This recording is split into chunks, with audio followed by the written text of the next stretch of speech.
What is up, fight fans? I am Jason Burgos for Sherdog.com, and I have the pleasure of being joined by one of the very elite 155-pound fighters on the Bellator roster. On February 22nd in Dublin, Ireland, he returns to the cage to face Scottish veteran Chris Bungard, and that man is former Bellator lightweight champion Brent Primus. Brent, thanks for the time and the lead up to your next bout in the cage. Yeah, man. Thanks for having me on. Now, there's much to talk about in terms of your fight coming up, but I just have to go back to your last fight against Tim Wilde at Bellator Birmingham. In that fight, you had what was a top nominee and my personal pick for submission of the year in 2019.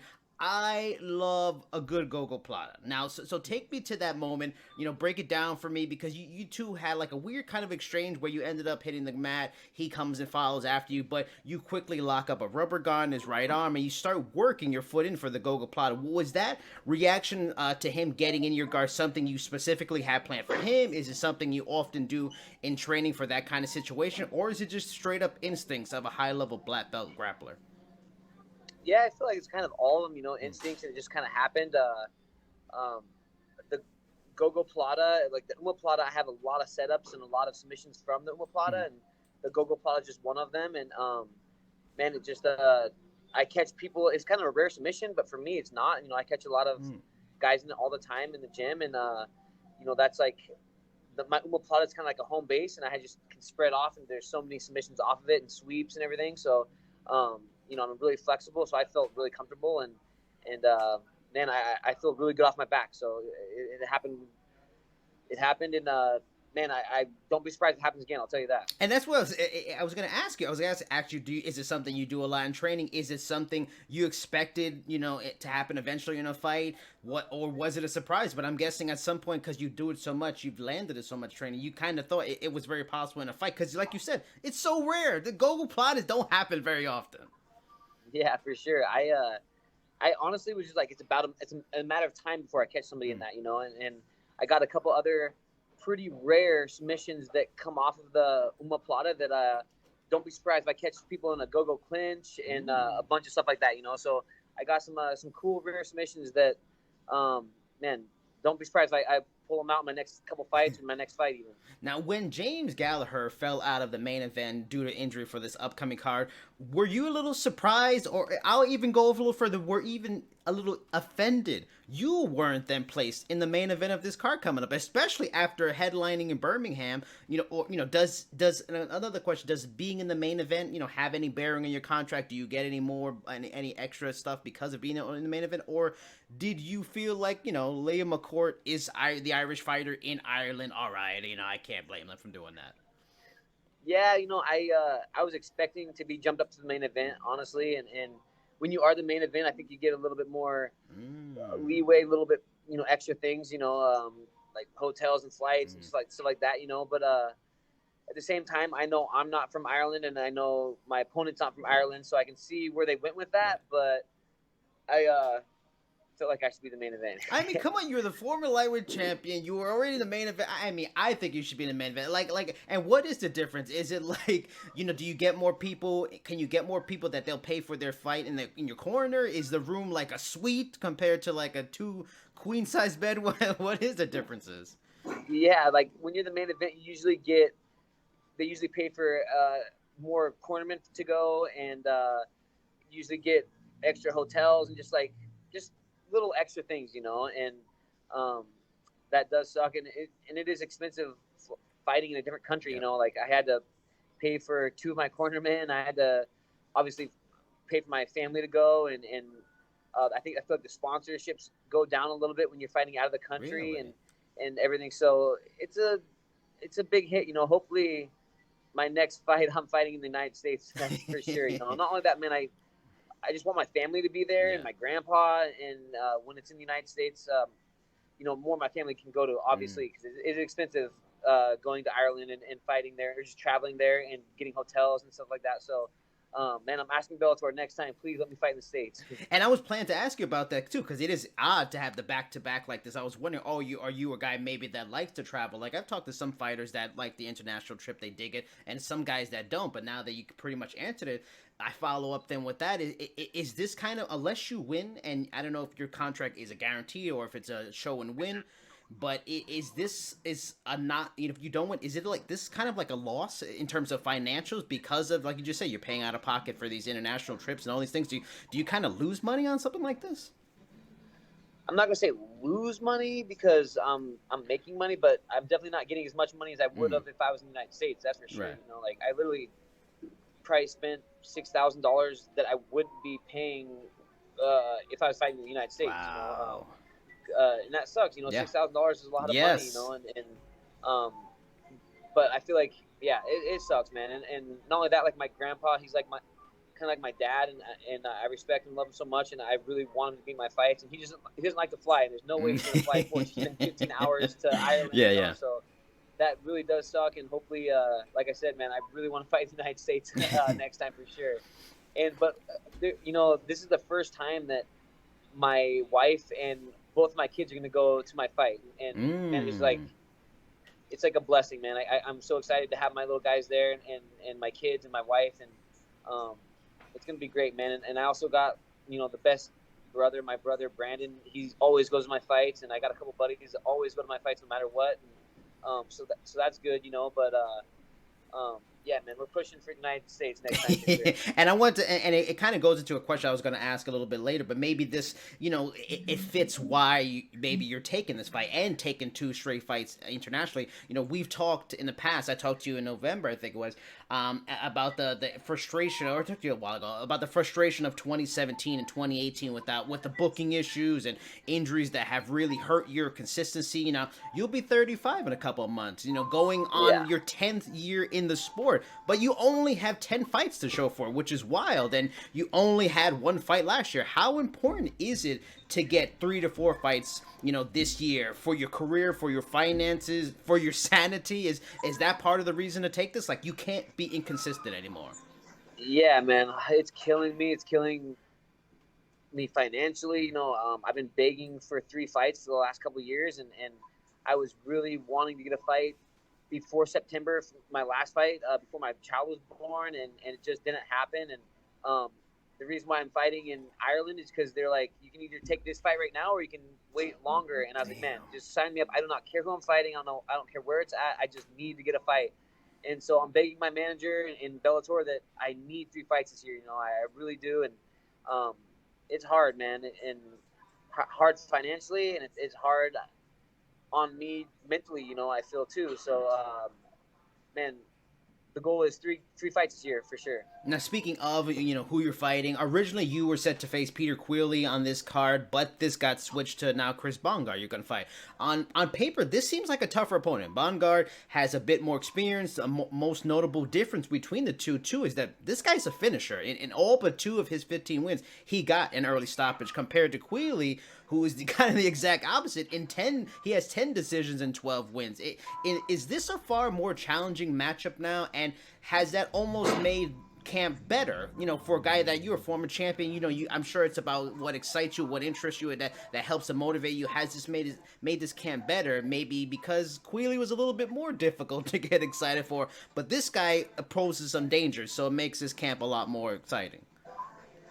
Yeah, you know, I think that Peter Queally brought some things to the table that Chris didn't. You know, I honestly think Peter had a better stand-up, and he had better footwork and everything. And I think Bungard is maybe more well-rounded because he has submissions and everything like that too, and he does finish fights. But, man, I feel really, really good right now. My stand-up feels good. My wrestling feels good. My jiu-jitsu feels good. So I'm ready for this guy, and I really, really feel like I'm going to finish him for sure. You are a very high-level grappler, like I mentioned earlier. Gogoplata, obviously, nobody gets that. Bungard, I believe, is like a BJJ purple belt, but like I said, he's got a lot of submissions. If it was easy to do, everybody would do it. So he's done it on this level. Is a possible grappling battle with a very solid ground competitor another element that that maybe makes this a little bit more fun? To possibly have that grappling chess game at some point during this, against a capable guy to kind of prove your dominance as one of the best grapplers, if not the lightweight division in all of Bellator. Yeah, I don't feel like he can hang with me on the ground. I don't think anybody from the UK, from Ireland, from Scotland, I don't think anybody can hang with my jiu-jitsu. But honestly, man, like I feel like my stand-up is just as good as my jiu-jitsu right now. I feel really, really good. I'm gonna try to keep it standing. I'm gonna try to knock this dude out, and if he wants to take me down, he can. But man, I feel great. Everything feels great right now. So this camp has been awesome. No injuries. My cardio feels good. Everything feels really good. My confidence is good. No injuries, which is humongous, man. Like, I've fought so many times, stepped in that cage with so many injuries, and I feel great, So I'm so excited. I'm really excited to get in there and step in this cage, and I just feel really confident in all my abilities, and yeah, dude, let's do this, man. I'm curious to see how he's gonna take this fight, what he's gonna do. If he's gonna stand up with me, if he wants to wrestle. I'm curious, but at the same time, I'm well prepared in every angle of MMA. So let's do this. How many? And you mentioned the injuries thing, and it's an unfortunate, instances of bad luck for you with that stuff. Have there been any changes? Have you made any adjustments in your training? Maybe your strength and conditioning coach, or any kind of differences, or is it just pure luck? Like you just had bad luck, bad things happen, and now you're just on a path of good luck. Like has there been differences that you've been able to stay a little bit more healthy now? Not really, man. I've been training my butt off, man. I've been doing Shark Tanks and sparring every day hard, and I just think that injuries are part of the game, and when you're training to knock somebody out or beat somebody up for months, it just they happen, and it's part of the game. And unfortunately, it's happened to me a few times, but I've walked in that cage with broken ribs and separated ribs and torn knees and everything, and but right now, man, I'm 100%. And I'm ready to go. American fighters are often so used to being the home country favorite because everything's often out there, especially when it comes to UFC Bellator. You got to play the foreign bad guy in your last fight, and will now play the bad guy against a guy nicknamed Bad Guy, which I find fascinating. As he's going to be the local favorite. Even though he's a Scotsman, he's still in Dublin. He's going to be repping the UK. They're going to have the UK love. Do you enjoy moments like this? Just being figuratively draped in the American flag as you head into the cage in unfriendly atmospheres. Is this fun, or it's like, whatever, fight to fight? I mean, it is a fight to fight, but at the same time, like, I like being the underdog. I love it when people count me out. I love to prove people wrong, and I'm really competitive, and if I hear boos and I hear people yelling at me and cussing me, that's just going to light a fire in me like no other, So I like to prove people wrong. That's like my favorite thing to do, and I have my whole life, and I'm ready for anything, and yeah, man, it's gonna be cool. I know that, like, when I was fighting Peter Queally, the Irish fans, there's like nobody like the Irish fans. They're insane. They are so loyal and everything, and so I think it's gonna be a little bit toned down now that I'm fighting someone from Scotland. Yeah. So but yeah, like I said, man, I was ready for anything. I was ready to fight Peter in his hometown, and now I'm ready to fight this guy from Scotland and Ireland, man. It's going to be cool. Well, why don't you try to turn it on the Irish fans? Just go to the cage with an Irish flag, say you're 1% Irish, and then see what happens. Maybe it'll be crazy. I do have Irish in me for sure. There you go. A couple of my buddies have been saying you should rock the Irish flag and the American flag. Yes. Do and like I'm Tito. kind of thinking about it. I have nothing against the Irish people. I think they're badass. They're definitely fighting. They don't call them the fighting Irish, nothing. They have it in their heart and their soul, and they're fighters. You never know. I might rock that Irish flag in 96 flag too. So the lightweight picture, at least the title picture, it's in a real weird place right now with Pitbull in the featherweight Grand Prix, and there's a very good chance he can go all the way to the finals, which pretty much puts the title on hold to late 2020. The title has been in flux often in the past, with Michael Chandler and all his weird stuff and the booking between you guys and everything. Would you like to see Bellator institute maybe an interim title for the time being? Even though I actually talked to Goichi Yamauchi about the same thing. He told me a Bellator official told him we don't do that shit. So maybe not interim title, but maybe a lightweight Grand Prix. So at least you guys that are waiting at the top that deserve a title shot can at least go try to make $1 million to place you as Patricio's next opponent when he's free. Is that something you would like or want to push Bellator on doing? Yeah, man, I'm down for both of those. Definitely down for that lightweight Grand Prix, man. That'd be awesome, and I'm really hoping they do that next time. The next Grand Prix is going to be lightweight, um, and I think that'd be awesome, man.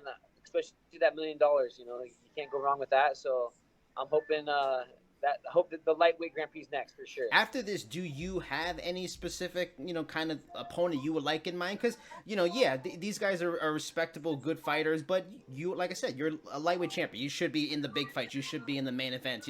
I personally, I just mentioned Goichi and Brent Primus. I want to see that. I want to see that grappling battle. But aside from that, is there anybody else that you are more than worthy of calling some people out? Call some people out right now, please. Obviously, Patricio, he's got the belt. That's obviously what I want is that belt. But he's in that tournament right now, so I want to fight the best. I would love to fight Benson. I think Benson's ranked up there pretty high. I think that'd be an awesome fight. We were scheduled to fight last year, and that didn't happen. But if I can't get Benson, then I want the top guys. Gochi or Chandler. I really would like to fight Chandler again. I want to fight him in a 5-round fight for that belt. Yeah, man, I just want to fight the best guys, and that's what I want. And so hopefully we get that next. And now I always like to end the interviews asking, something about so we can learn something about the subject. So people that are watching this can maybe figure out something or find out something they didn't know about their favorite fighter, maybe that they didn't see on Instagram or social media, stuff like that. So what is something you like to do that has nothing to do with fighting? I understand the drain fighting can be on a person mentally, physically, so you got to get away from it sometimes. I've had people tell me video games, cooking, going out with the family. The family's the easiest one, so I always try to avoid that one. What's something you like to do that just has nothing to do with fighting that maybe some people might be surprised about? Maybe stamp collecting, something. I like to eat. I hear that all the time. I don't know how you guys stay in shape. You all like to eat. I really like to eat, man. I cannot wait to eat some baked goods. My grandma always makes me a homemade cake after all my fights since I was an amateur, and man, I can't wait to get home and eat her cake.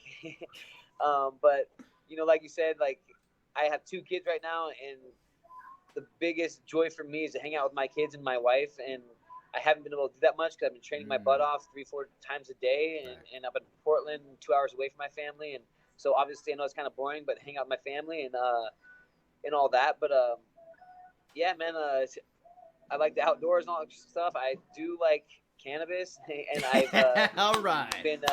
I've been growing cannabis for a long time, and it just now started to get recreational. So I've been working in some recreational grow places and stuff like that. But I'm definitely a big believer in cannabis and CBD and all that stuff. And yeah, man, I took a couple of jobs since it took me forever to fight. I took a couple of jobs growing in a couple recreational medical marijuana grow sites and everything like that, and I feel like I got a green thumb, and I love to mess around and grow the bomb, man. I love it. Should we be expecting maybe even before you finish your career that we're gonna have like Primus Championship Cannabis LLC? It's coming at some point. Man, I'd love to do that. I'd love to. I'm actually working with one of my buddies right now. We're maybe going to open up a gym called Cannabis Fight Club, and he's going to open up. I'm going to help him, and it's going to be a gym where there's going to be a full cage and mats and all that stuff, and you can come in and partake before and after. You train. I like that. And man, I'm a big believer in cannabis. I've been smoking since I was a little kid, kind of. Like I used to have really, really bad ADHD and ADD, like so hyper. Okay. I was in the CD or detention room every day, and so it's really hard for me to sit in classes. But once I started smoking, it calmed me down. I could sit in class. My grades actually got better, not that good, but they got better. And man, and not only that, I'm into a bunch of CBD companies right now. I'm actually drinking some Boneyard CBD there you go. elixir right now, and it's the bomb, but yeah, man, I'm a humongous cannabis fan, and I feel like there's just a bad rep. It has a bad rep when really I feel like it has so many medical properties and medical benefits, and I think that if you can, you know, smoke marijuana and get your job done and do your things, then there's no problem, you know. But there are people out there that smoke pot and just sit down and watch TV or play video games all day long. But that's not me, man. That's not me. I like to dab down or smoke and go train my ass off. I love, you know, getting high and running 5 miles, and it just gets me in a right spot in my head, and all of that. I think it's a humongous tool for recovery, and so man, cannabis is where my heart is. Is the love of food and the cannabis one and the same? Oh, they go to hand to hand for sure, man. Yeah, I can't deny that. I like to partake and eat a lot.